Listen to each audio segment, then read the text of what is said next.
We have been getting you all the visuals from Ukraine. There have been series of attacks, in fact, in sporadic blasts that we have also seen across the region of Ukraine, especially in South Ukraine and eastern parts of the region as well.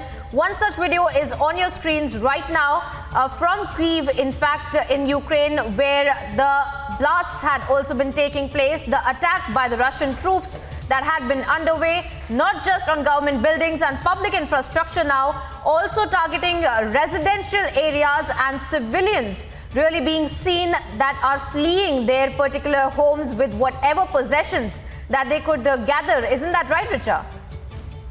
Absolutely, Priyanka, and Kiev certainly remains at the center of these attacks that are being witnessed. Well, at the same time, just a short while back, our colleagues Shavan and Mridul have been reporting live from us from the center of Kiev, and they have been stating this morning the situation might be calmer, but sirens have been going off. That is, air raid sirens have still been going out, and these are the two set of visuals on our screen right now coming in of the Russian missiles first hitting Kiev, and then there was a war chest from Belarus that were seen on the streets of Ukraine, once again exposing the role of Belarus in helping out Russia, and they have maintained their stance as far as the entire issue is concerned. They have come out in support of Russia, and we have now witnessed as to how, via the route of Belarus, several of these war chests and army chests have been witnessed on the streets of Ukraine. Meanwhile, we have seen air attacks and Russia's wide-range attack on Ukraine that still continues.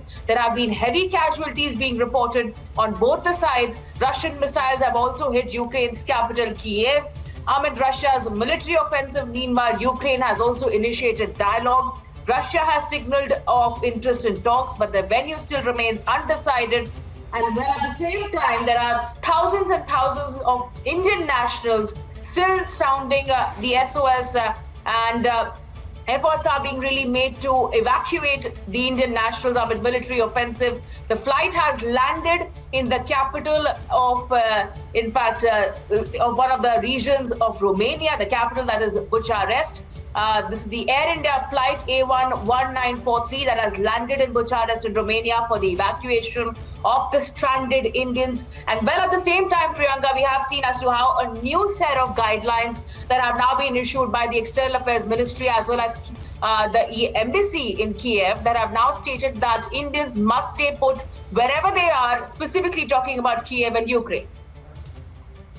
Well, yes, Richa, we have been monitoring the entire situation and the geopolitical significance of these visuals that we also see of Belarus, as you were very rightly pointing out, is something that we have been tracking.